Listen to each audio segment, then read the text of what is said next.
वो कहते हैं ना, जब सत्य की असत्य से लड़ाई होगी तो सत्य अकेला खड़ा होगा और असत्य की फौज लंबी होगी, क्योंकि असत्य के पीछे मूर्खों का झुंड भी होगा। तो किसी ने सही कहा है कि अगर कोई व्यक्ति सत्य की राह पे चलता है तो उसके पास कोई व्यक्ति नहीं होता, उसका कोई गवाह नहीं होता।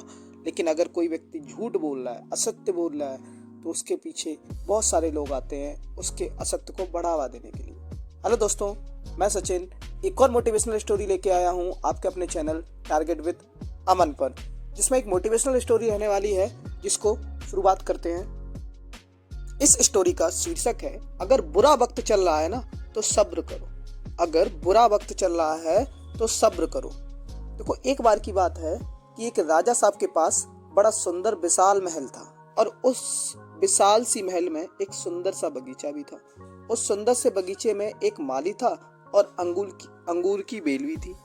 माली जो था वो इस बात से परेशान था कि अंगूरों की बेल पे रोजाना एक चिड़िया आकर के आक्रमण करती है, और कुछ इस तरीके से वो आक्रमण करती है जिससे कि जो मीठे मीठे अंगूर थे उसे तो खा लेती है, जो अधपके थे और जो खट्टे अंगूर थे उसे जमीन पर गिरा देती थी। माली इस बात से बड़ा परेशान चल रहा था कि इस अंगूर की बेल को ये चिड़िया एक दिन तबाह कर देगी, बिल्कुल नष्ट कर देगी। उसने बहुत कोशिश की लेकिन उसको कोई उपाय नहीं मिला। तो वो राजा के पास पहुंचा और कहा, मालिक हुकुम, आप ही कुछ कीजिए, मुझसे कुछ नहीं हो सकता, वरना अंगूरों की बेल कभी भी खत्म हो जाएगी। राजा ने कहा, माली साहब आप चिंता मत कीजिए, आपका काम अब मैं करूंगा।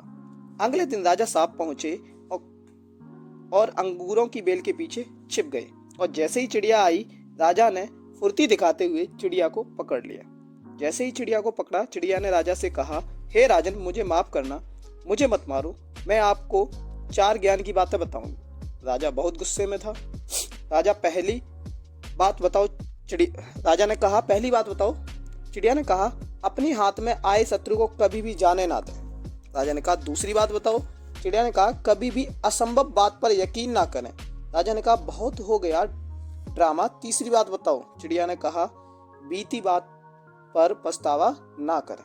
राजा ने कहा, अब चौथी बात बताओ। अब खेल करता हूँ, बहुत देर से परेशान कर रखा है। चिड़िया ने कहा, राजा साहब, आपने जिस तरीके से मुझे पकड़ रखा है, मुझे सांस नहीं आ रही। आप मुझे थोड़ी सी ढील देंगे तो शायद मैं आपकी चौथी बात बता पाऊंगा। राजा ने हल्की सी ढील दी और चिड़िया उड़कर डाल पर बैठ गई। चिड़िया ने कहा, मेरे पेट में 2 हीरे हैं। ये सुनकर राजा पश्चाताप करने लगा, उदास हो गया। और राजा की ये शक्ल देखकर चिड़िया ने बोला, राजा साहब, मैंने जो आपको अभी 4 ज्ञान की बातें बताई थी, पहली बात बताई थी कि अपने शत्रु को कभी हाथ में आने के बाद छोड़ना नहीं है। आपने हाथ में आए शत्रु यानी मुझे छोड़ दिया। दूसरी बात बताई, असंभव बात पर यकीन ना करें। आपने यकीन कर लिया कि मेरे छोटे से पेट में 2 हीरे हैं। तीसरी बात बताई थी कि बीती हुई बात पर पश्चाताप करने से आप अपने आप को उदास ना करें। आप पश्चाताप भी कर रहे हैं, और जबकि मेरे पेट में हीरे ही नहीं है। उसकी इस सोच को देखकर आप पश्चाताप कर रहे हैं। उस चिड़िया ने राजा को नहीं, हम सबको भी बताया है कि हम जब भी जो बीत चुका होता है उस पर कई बार पश्चाताप कर रहे होते हैं। हमेशा भूतकाल में रहते हैं और भविष्य का सोचते नहीं, प्रेजेंट में रहते नहीं है। तो प्रेजेंट में रहना शुरू कीजिए, फ्यूचर की प्लानिंग करना शुरू कीजिए, अपने सपनों को फॉलो करना शुरू कीजिए। जिंदगी में जो हो रहा है आपके उस पर कंट्रोल नहीं है, लेकिन जो होगा उस पे आप बदल सकते हैं।